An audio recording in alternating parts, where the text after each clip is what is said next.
And we're live. Off you go, Steve. Hi everyone, and welcome to this TeachMeetNZ. A really special thanks to Sonia for helping us with all of the technical side of this. And then also, of course, a special thank you to the other presenters today. First up, we are going to have Kim Randall speak, who's actually coming into us from the States. So thank you for joining us on your evening time, or getting quite late at night, possibly. And then Steve Smith from Takapuna Grammar. Craig Perry is coming to us from Christchurch, and Heather Echols is another Aucklander joining us as well, and of course myself from Hobsonville Point. Hope you've been using some of the resources for Geography Awareness Week quiz, and the sort of in your schools, and that this might help to stem a few more conversations for people as well about some of the other ways we can make geography even more exciting out there. So I think first up we will. Sonia, is there anything else that we need to let people know in regards to the question and answer part of this? Okay, on the us as a team, on the left of your screen you've got the Q&A, which that's the part I'll be monitoring it. And any audience out there who've got any questions for our presenters, I'll be watching the feed, so if you've got any questions, please send them live there.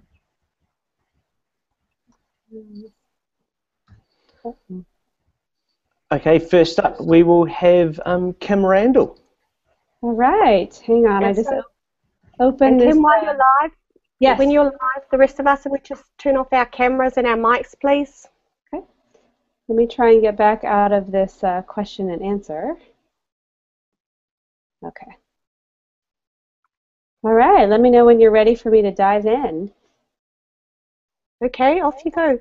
All right, welcome everyone. Thanks for letting me join in and jump in the New Zealand Teach Meet.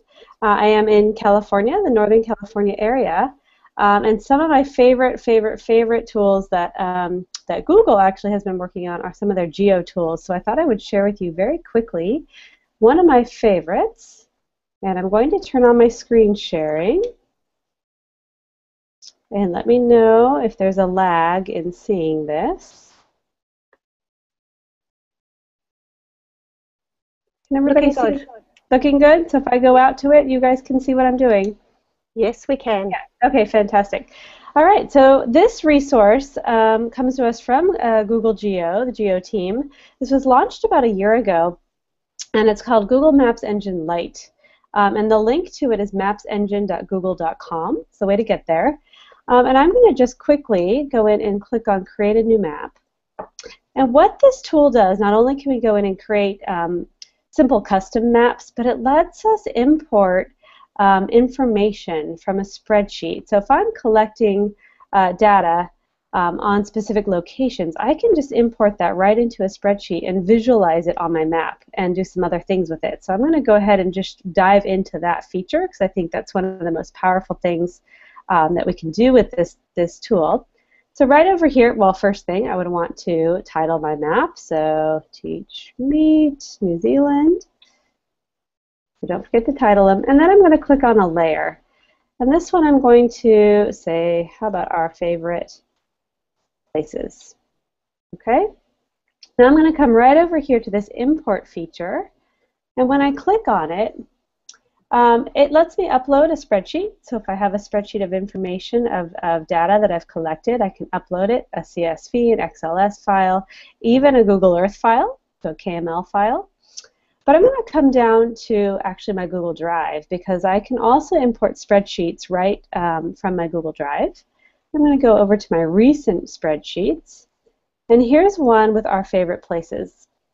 And if I click Select, I check the spreadsheet and I click Select, it's now gathering the information from the spreadsheet, and the first thing that comes up is, well, where do I want to position my place marks? So this first one, you will always choose whatever question you used for location. And location could be an address, it could be a country, it could be a city, it could be a town, it could also be the latitude and longitude. So you can set it up however you wish. So I'm going to pick what is your favorite city in the world. And I should back up and say I've already had folks give me some of this information. So I'm pulling data from the spreadsheet that's already been filled out with a number of favorite places from different people. Now I can also decide, well, how do I want to title my place marks? And I have several options. Maybe I want to organize all of those place marks by last name, the people that completed my form. So I can click here, what is your last name? Click Finish. And what we should see on our map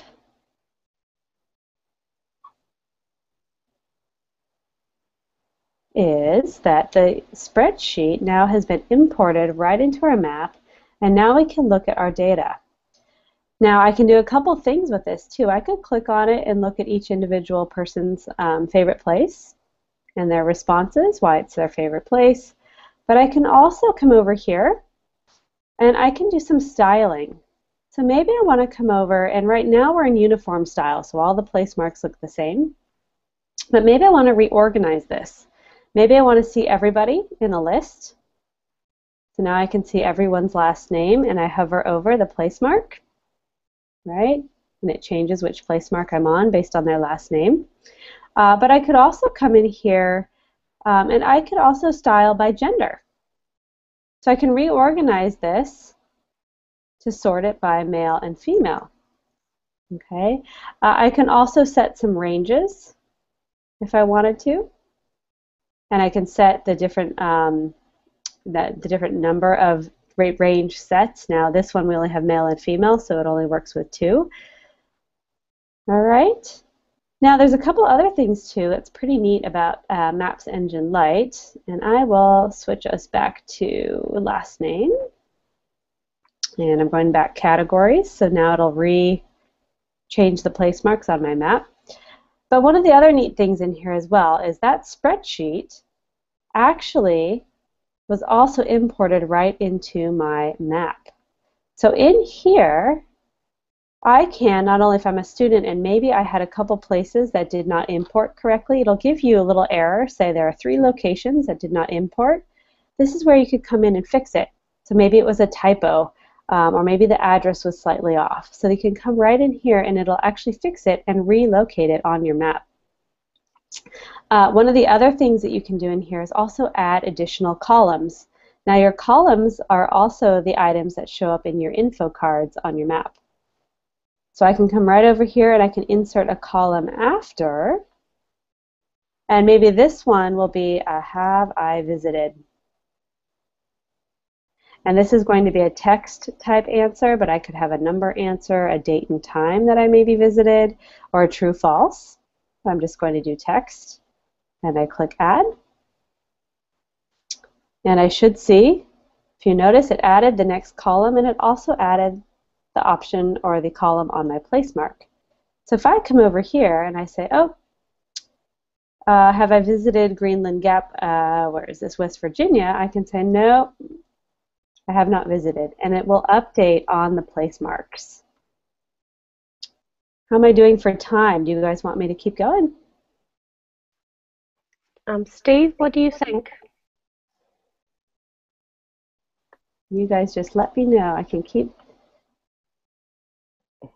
Yeah, probably about 1 minute or 1 so. minute, okay, okay, perfect.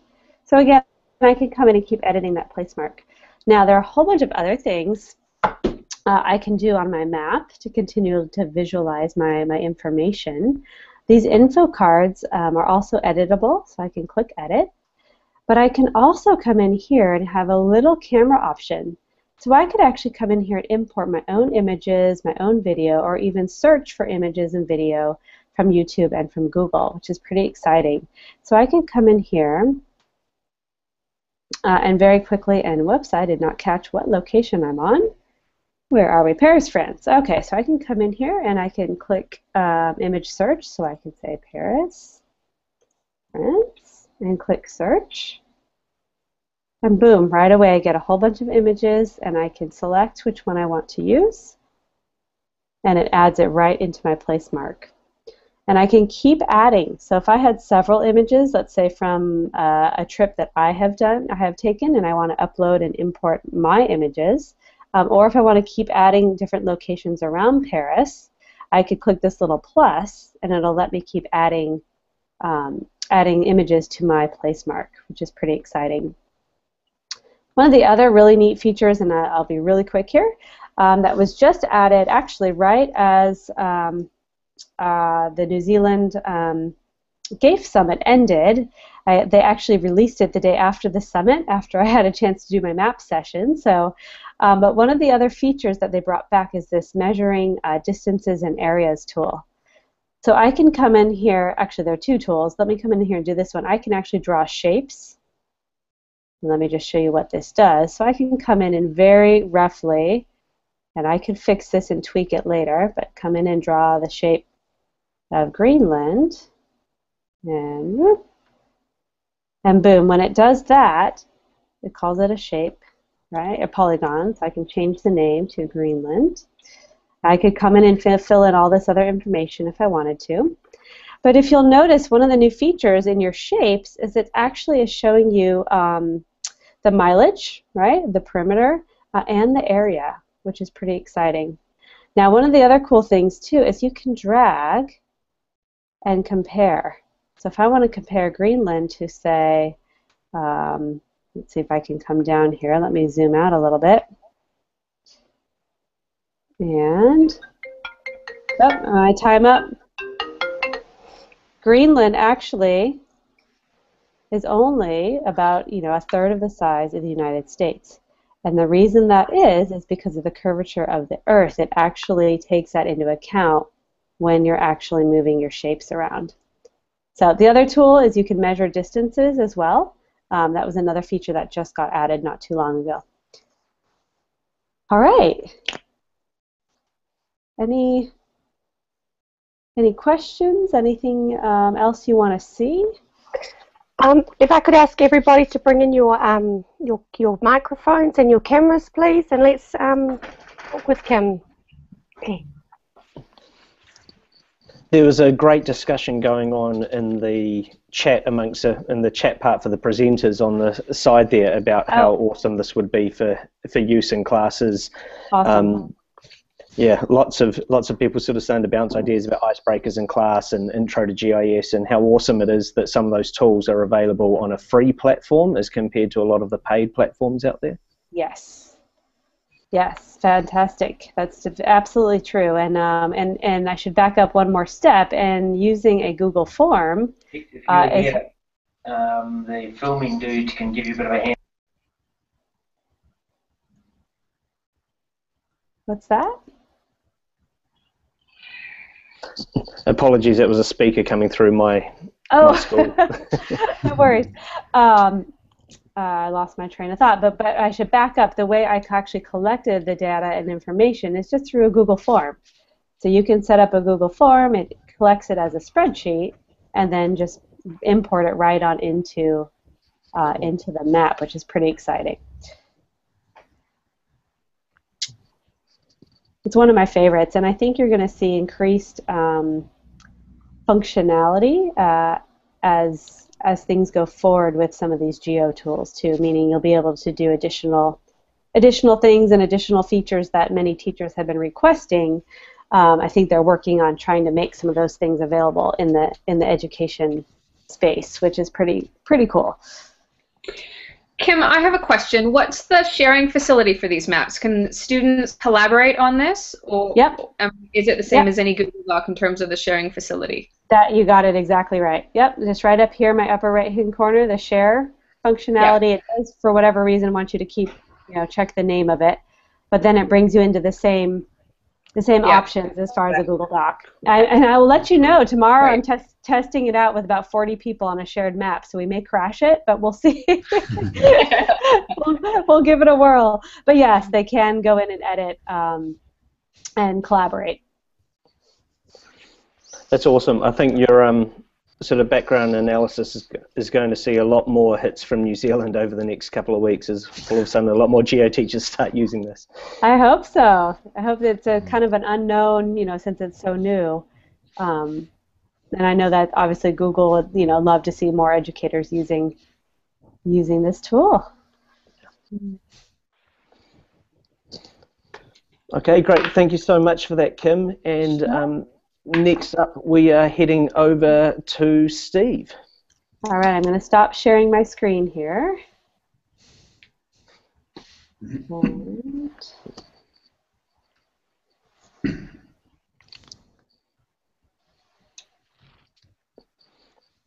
okay, great. I think you are on, Steve. I'm on. Fantastic. Okay. So my name's Steve Smith. I'm from Takapuna Grammar School, and I'm just going to share some ideas that we have around overseas trips, which a few people have asked me some questions about. So I'm just going to go and grab my presentation, and we'll start having a little look at that once I can get my sharing right. Let me just check us out there. Whoa. No, my screen's not playing games, and give me a moment here, and I'll just get that one back. Yep. It's up now, Steve. It's up now? Cool. Okay, fantastic. And then you just shift it again. Just click on your screen. Just click on your presentation. Yep, just switched off, so I'll go back to my screen share. Yeah. And I should go back to here. And I'll wait till my screen plays games for me. Yes. Okay, so yes, we can see your presentation now. Here we go. There we go. Now playing games.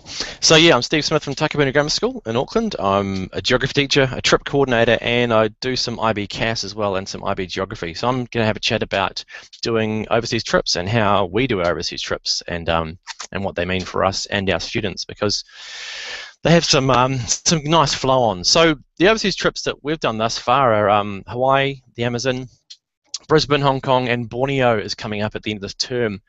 In the pipeline, we have some plans for an Iceland trip, and also Kenya and Samoa that link in with all our learning. And that's the thing about these trips, is they do link in with our learning. So about 12 years ago now, we were sitting in class, and we always go away on trips for geography, as geography does, and the students suggested we should try going overseas. So about 12 to 14 years ago now, our first Hawaii trip was born. So it came from a student suggestion, and I think that's what makes these things so powerful, is that people ask me where'd the idea come from, and it came from the students, which everything should come from. So the resources and tools I use, loads of Google searching, TripAdvisor for getting some background, same with Expedia, and then just loads of emailing, talking to the providers, talking to the people you're going to be using. So I find those are our most important tools we use. To get our trips running, the first thing was to look at students, the parents, and see if actually they were interested, and also your staff are keen on going, which sounds a bit crazy, but yeah, you've got to have a staff involvement. And approach approval, get really big deposits, and then just go for it. Get your trip going, get it planned, start Googling, start emailing. The biggest challenges around organising an overseas trip is the long distance planning and time lags and working in different time zones and finding someone to talk about. Finding and verifying the information, and of course the ever-present RAMS forms, and trying to figure out everything that could possibly go wrong and mitigating it. Thinking about benefits of taking kids overseas. Personally, I'm way more knowledgeable and passionate about a location. If I've been there, you can see that photo. I'm standing on the big island of Hawaii, and I'm looking a bit excited about lava. It makes the kids see that you're passionate, and it gets them to also come back and teach other students that haven't been on the trip. So it's kids teaching kids. The biggest impact really is that the students are involved in the place you're talking about. It becomes more real, they can visualize it, and they learn a lot about themselves, a lot of self-management. They learn to look after themselves, to be where they should be on time, and to budget. They also see your passion, and they can see how much you love the student, so you love the subject. The big message to convey to the colleagues is there is a heap of work involved, but there's heaps of payoffs. There's the bigger, greater interest in your subject, which works in with Geo Awareness Week. Students managing themselves, budgeting, and all the things that are on there. But there is a lot of work, but a heap of payoff. So if you are interested in thinking about getting some overseas trips off the ground, TripAdvisor is a great one to look at. Expedia, contact me down the bottom there if you want to have a chat about this, because I'm more than happy to share what I've done in the overseas trips realm. So yeah, get in touch with me if you want to, and I'm more than happy to help you out with it if you're keen.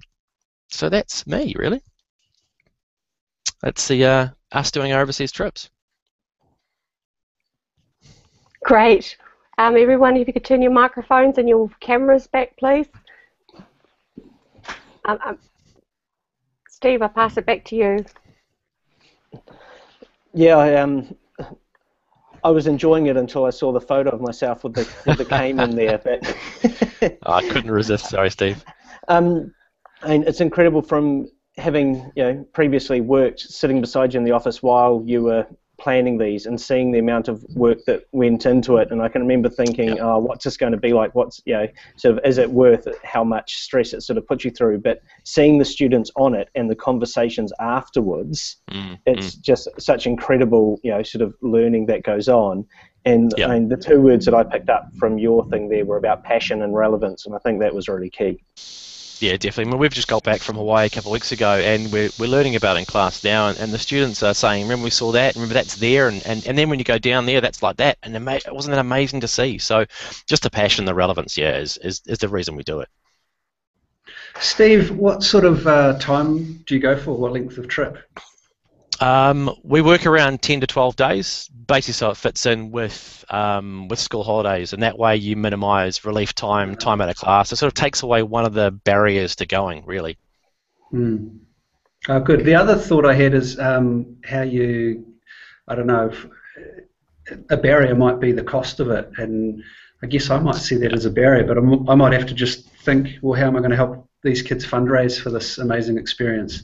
Yeah, that's it. I mean, we are in a decile 10th school, but a lot of the students that go are not necessarily from the most wealthy families, and we find that the kids who actually get a job a year or year and a half out find the trip so much more valuable than those who are just would just be paid by parents to go, for instance. So there is a bit of fundraising involved, and it depends on the students. And I guess what you've just said is you've kind of got a culture where kids might start thinking about it a year or two in advance. Yeah, we have students who are thinking 2 years in advance now. We do them every 2 years, so people have a long lead time into it, and it's become part of the school culture, really. Steve, are you taking students from year 11, 12, and 13, or do you target one year in particular? We target 12 and 13, basically for maturity factor. There's a lot of trust involved, and we find that the older students you can trust more. So realistically, the 12 and 13s. Sorry. Cool. And do you plan to go back to Hawaii again, or are you repeating any of your trips, or are you looking for new places all the time? Yeah, we've done Hawaii every 2 years since 1996 now. It's a really popular trip, and it's one of our case studies, so it makes sense to go back there, and it's fantastic. Cool. I want to go. It's amazing how many parents say that. They always ask if you want parent help on the trip. Cool. Kim, there was a question came through about your presentation about whether the measurement tool can be changed to metric. Is that something that's able to happen? Good question. Sorry, I don't have my camera on because of the bandwidth. I believe, hang on a second, let me go back in.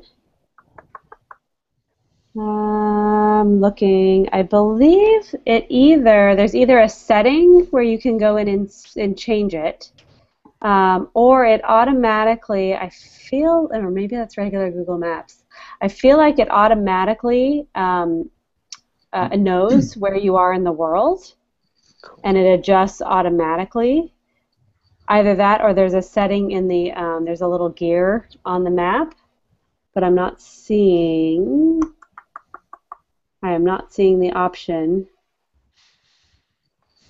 I know on regular Google Maps you can do it. I'll have to find out.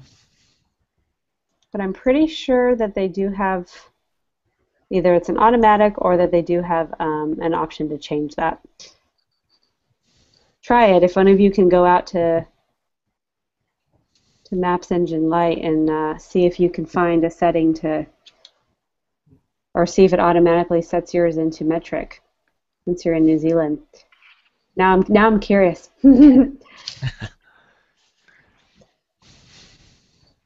Go to Google Maps. Interrupting. Let me go to Google Maps for a second.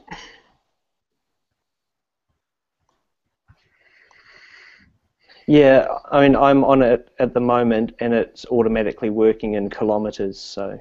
Okay, that's what I thought. I thought it just adjusts based on your location. You know what I think? I think your location. There's either a setting in Chrome or in Google Maps where you turn on your location, like tell Google that where you are, where your location is, or automatically detect your location, and that's probably how it's using it to know which. Cool, thank you for that. And Steve, a couple of questions coming through, and it possibly got answered amongst your comments at the end there about people asking questions about getting on with cost and time away, sort of they're looking at a trip to Europe.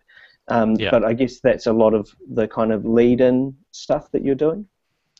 Yeah, it is. It's sort of getting together what you want to see and then figuring out how you can work around that. And I mean, sometimes if you're thinking Europe, it's a good reason to be away for longer, I guess, because of the flight times. But I think if you can work it within those 2 weeks of school break, then it's less for the school to have a problem with than taking kids out of class and that sort of thing. Excellent. And I guess that's me up next now with my presentation. So I will just see if I can get my screen share going.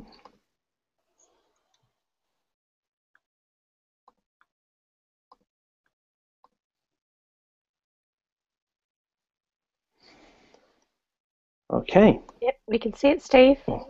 Brilliant. So yeah, I'm Steve Mody. I'm currently at Hobsonville Point Secondary School.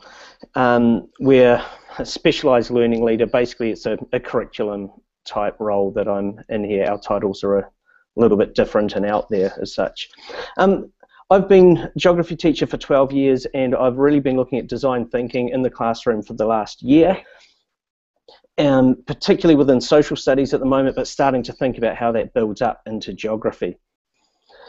There's lots of specific design thinking processes, but really I focus on these things, which are what sort of the Stanford D School call the elements of a mindset. So it's the way that you go about things so that you're kind of constantly thinking in that mode.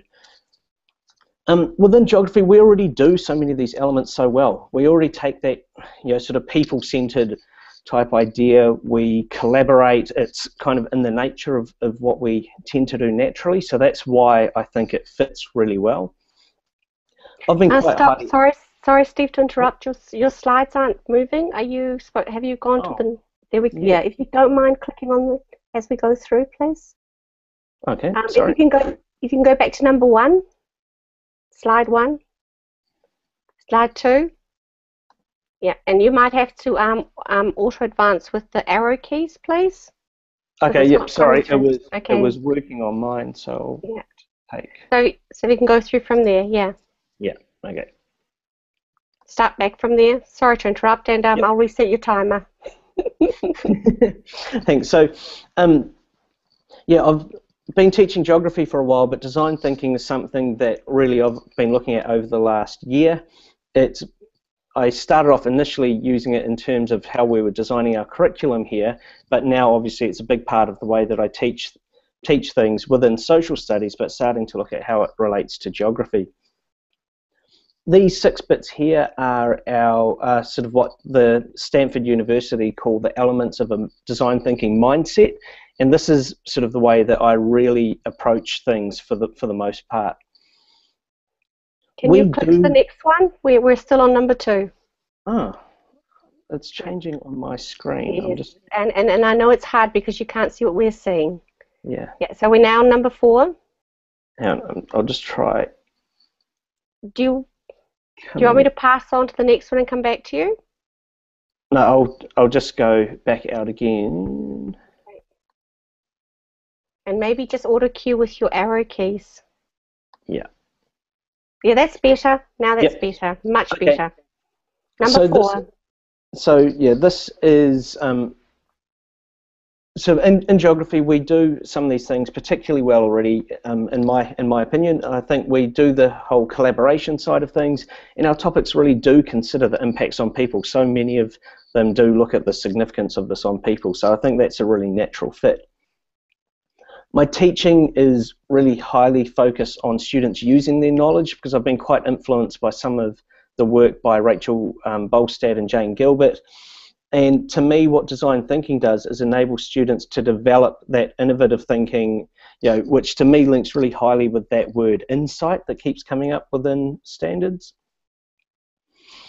A culture of prototyping seems a little bit out there for geography, but to me, things like redrafting, giving students a chance to work on things, hand it in, get some feedback, whether it's from you or peers, and then actually go back and work on it again, improving those justifications. What it's actually about is about helping students to take those big learning risks. Show, don't tell is, to me, part of what we do anyway. We do all that kind of map and diagram type things, whereas so bringing it into design thinking is once again a natural fit, but what it does is it also kind of helps to emphasize that point of kind of making models and kind of prioritizing that side of things.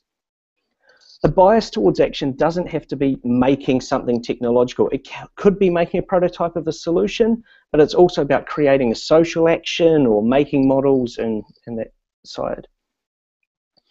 The actual design thinking challenges are another way, following it sort of through a set process. This could go anywhere from 90 minutes long right through to, I've done them for a term, or it could be for even longer. The images there are from a challenge that a social studies and technology class were doing last term.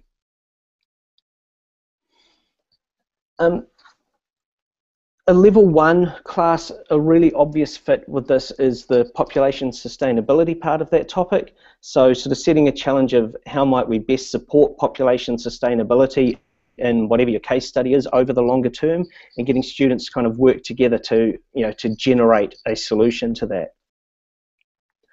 And once again, differences in development at level 2, so it might be how might we best reduce the differences in development within or between whatever your case studies are, and getting them to actually kind of use their knowledge to create that solution. If you want to develop insight in your students, I really feel design thinking is quite a key way that we can do this. So yeah, check out any of these links when this is up online to be able to find out a little bit more about design thinking. Thank you, Steve. That was great. I love the way some of the photos you were using, and I'll pass it to your team to have more of a discussion with you. Yeah, the D-Skill stuff is fantastic. It's amazing seeing what people who are supposedly leading thinkers get thrown into, and the way their minds work to solve problems. It's an amazing thing to see. Yeah, I mean, I've taken a lot of inspiration from Stanford D-School, but it's amazing how quickly kids kind of pick up on that type of way of working as well. I can throw them a challenge now, sort of start of the third term, and they'll quickly break up into groups, and they'll just start kind of generating 100 different possible kind of ways to explore it, and then start refining it down. Like, they pick up on it pretty quickly. It's great. Steve, I heard this terminology, design thinking, was new to me this year, and I went and talked to some of our technology teachers at school, and it's interesting to find they're already doing it and teaching this process within their sort of subject area. So it's a known thing we can piggyback on, perhaps. Yeah, absolutely. And the technology teachers here kind of look at us like we're mental for thinking this is some great new thing, because they've been using it for years.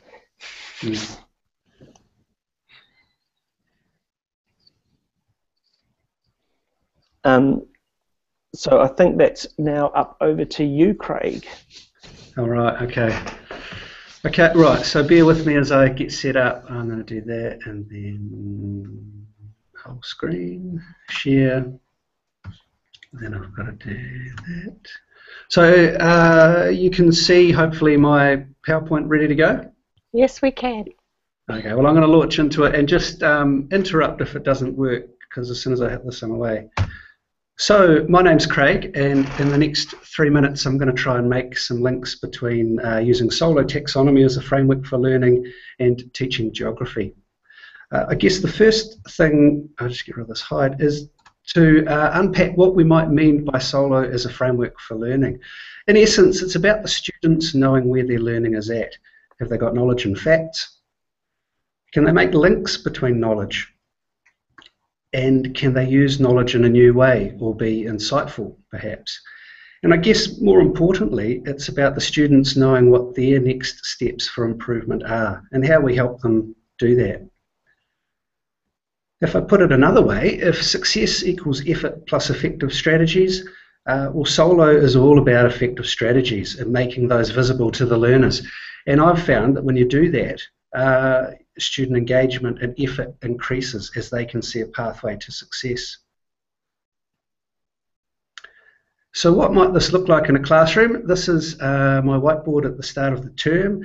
Yeah, it's not my best work, but I've had a go. You can see I've Solo coded some of the learning activities within that lesson. And one of the things we did is the students did some group research on different time periods in the history of urban settlements, and they did some reciprocal teaching to each other about what they'd learned. And then I gave them a summary of the notes, which should pop up, there it is, and then their challenge was to pick 3 significant events within that sequence and explain why they were important to the sequence. So I'm sort of scaffolding how to explain, teaching them that. And then I had a visual rubric that came from Pam Hook and Julie Mills's stuff. And with that, they had some success criteria that they could check their learning and see where they were at.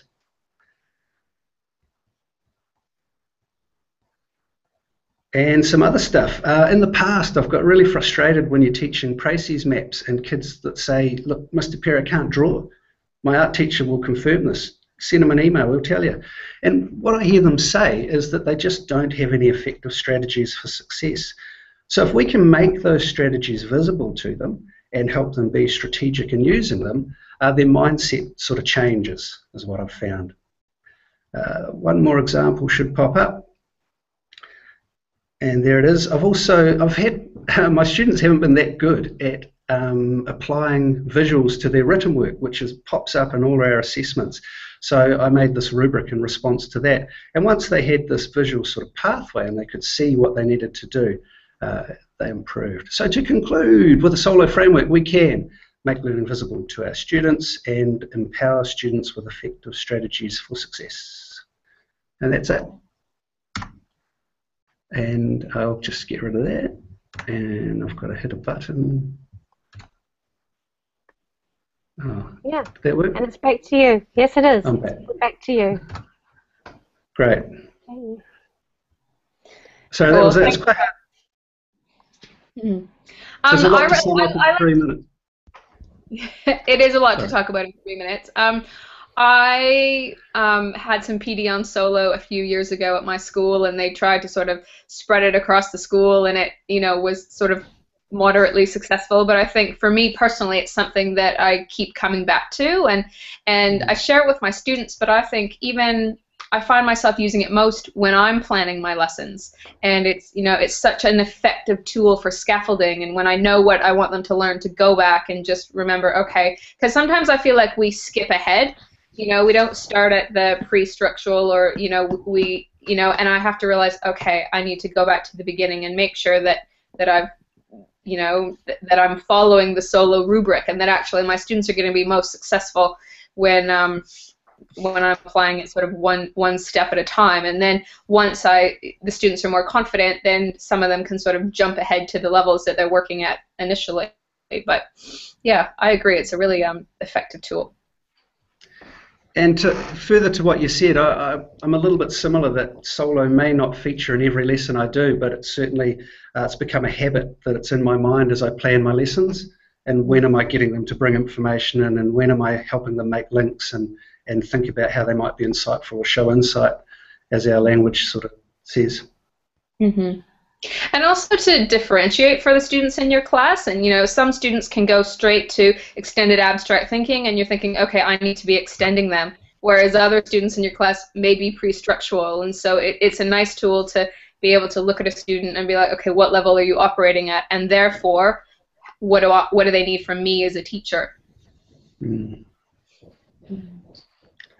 I really like the use of the visuals that you had throughout it as well. I mean, our kids here use the language with each other quite regularly, but I like just having actually, sort of the pictures there backing up, with each task is, quite an important step within it. Yeah, my experience, because there's lots of very verbose rubrics around, and my experience is for some kids who really, they need help seeing their pathway, a whole lot of words is a barrier to them. So I love what Pam and Julie have done with the visual stuff. Yeah, so I've tried to emulate some of their ideas, really. Awesome, thanks for that, Craig. And Heather, we are up with you, lucky last. All right, I'm just going to get organized here. I mean, it's kind of struck me as I've been listening to everybody talking that here we are on Google Hangouts collaborating, and that's really what I want to talk about. Right, can you see my screen? Yes, we can, Heather. It's looking good. All right. Yeah, and let's go. So my name is Heather Echols, and I wear a number of hats. I'm the teacher in charge of geography at Ormiston Senior College, and I also work as an e-learning facilitator, and I'm teaching online to teach a number of students in the South Island at the moment. And what I want to talk about today is connecting your classroom, and really with internet access and computers and data projectors in our classrooms, a lot of the barriers to connecting globally and nationally have been removed, and so in many cases it's just a matter of doing it, and there's a lot of facilities out there to support connections as well. And Over the Back Fence, which is run by Jeff Wood of Rosmini College, is one of them, where he's connecting classrooms in New Zealand all over the world. And platforms used to connect are usually Skype in the Classroom or Google Hangouts, and both of these are free and easy to use and accessible to us as teachers. And at the moment, through Over the Back Fence, they're facilitating connections from New Zealand classrooms to classrooms all over the world. And I'm particularly excited about connections to the Cook Islands right now, but because I think that that is great for making connections with our own Pacifica students. In terms of barriers, time zones are a barrier to connecting. The farther you get away from New Zealand, it becomes more difficult, and also aligning timetables within New Zealand can be challenging at times. But if you can overcome those barriers, I think you'll find that you'll get students showing up at all kinds of times when they see the relevance of engaging with students that have different experiences and different knowledge to share. And this picture here is some senior students who have done an inquiry, done some learning, and are now teaching a group of younger students what they've learned. And so that's some pretty authentic learning when they know that, what they've learned, they're now going to be responsible to teach to other students.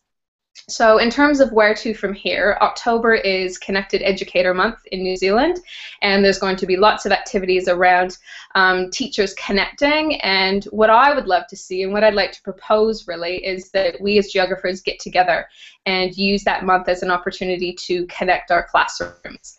So if you're interested in that, there's two things that you can do. One is coming along to a session we're hosting in Auckland about connecting your classroom, and another one is just flicking me an email, and because I'm looking for geography teachers to collaborate with, probably initially starting that month with connecting some of our classrooms nationally and also developing some international connections as well.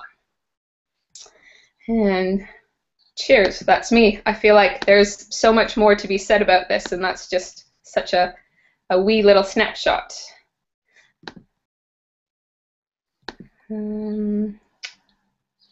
Right, here we go. That's awesome. Talking global collaboration whilst we're in a hangout where Kim's been presenting from the States, and I've seen a couple of tweets from Digitally Map in the US as well, kind of sharing out the link of this hangout at the same time.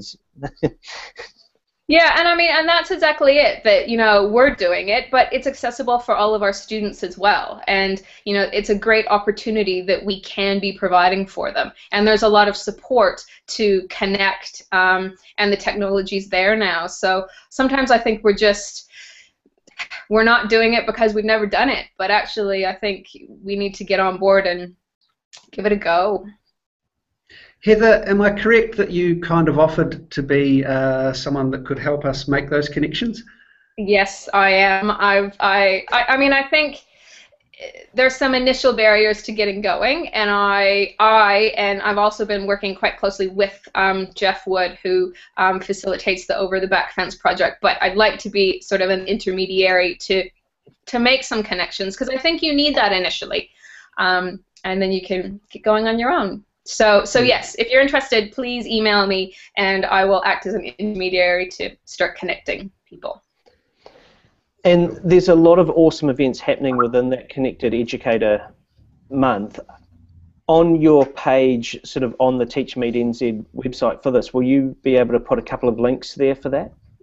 Yeah, absolutely. And also, Steve, TeachMeet, our next TeachMeetNZ session will be run from as part of the Connected Educators month. We'll be one of the first groups up running in the earlier part of the sessions. Cool. Cool. And if you are in Auckland, it would be really great to see you along at our event on the 28th of August, just to talk more about how we can make connections.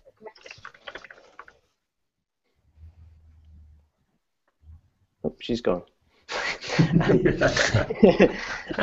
Look, yeah, thanks everyone so much for what you've shared this afternoon. It's been some really great ideas that hopefully we're going to see, sort of spread through a lot of the geography classes around, and hopefully at least provoke some discussion as well, because I've seen some good comments online about some of these ideas, and I know there's quite a bit there that can help add into the great practice already happening out there. Any final comments from others? Do you want me to mention about the Geo Teacher Institutes? Yeah, please. That'd be good. Yeah, so, and I don't know if I have a link off the top of my hand, but Google hosts 2 to 3 Geo Teacher Institutes a year, and actually the second one is happening tomorrow in Pittsburgh. But we just hosted the first one for the year in California I guess it was just a week ago, 2 weeks ago now. And it was a blast, and about 75 educators. We had actually someone from Melbourne joined us, who's probably the furthest traveled. But 75 educators from around the U.S. and international locations joined us, and it's a 2-day Geo Google infused institute, and just a really fun event to really dive in to all the Geo tools that Google has available. So I can definitely tweet out or send some links. I don't know, for next our summer, I don't know when they'll be, but we'll be, in the process of planning in the near future. So if any of you are interested in joining, we'd love to have additional international representation. It would be fantastic. That would be brilliant if you could send a link out for that, Kim, so that we can share it out amongst our networks. Sure. Yeah, the hashtag, if you want to follow the next couple days for Pittsburgh, I believe they're doing PA GTI 14. I'll put it. And then the California hashtag was CA GTI 14. And so you could scroll back through and just see, whoops. Yeah. But yes, definitely I can tweet over or send over a link for more information. It was really fun. It was my first time being one of the, I don't know, sometimes they call them lead learners or trainers or whatever, but it was just a blast. It's really fun. And you get to be at a Google office, and But the Mountain View office is a really fun one with the Googleplex and the bikes and all of that fun stuff. So. Brilliant, thanks. Yeah, that'd be an incredible opportunity. I'm one of the many New Zealanders at the moment waiting to hear if we've got into GTA Sydney. So when were the applications due? Just recently, huh? Yeah, last week. So we've got a couple of weeks to wait, but a geography focus one would be pretty incredible as well. Yes, it was. Yeah, it was awesome. Very cool. Okay, is there anything else from you, Sonia, or are we ready to sign off and say farewell? No, thank you, everyone. I'm not sure what happened with Heather, but I've sent her another invite to call her back in. But it was great having you all here and having you join us with a TeachMeetNZ with a geography focus. I was really excited about that, Steve, because that is my solo goal, is to have more teachers presenting their own specialist TeachMeetNZ session in a virtual way. So thank you for doing this time. And thanks everyone for joining us. Yeah, thanks so much, and please do access the rest of the Geography Awareness Week resources on the Board of Geography Teachers website, and help spread a little bit of these conversations amongst the students in your school as well. We will. Cool. Thanks. Sounds great. Bye. Bye. See you Bye, there. everyone. Good night. Thanks, everyone. Good night. Good night, Karen. Good night. Okay.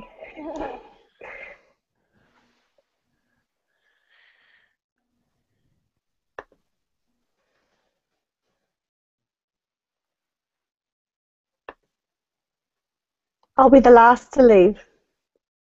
Cool. The session will be live very, very soon. As soon as I'm finished, you'll be able to go back and rewind some of those amazing sessions. Thanks, everyone, and thanks for joining us.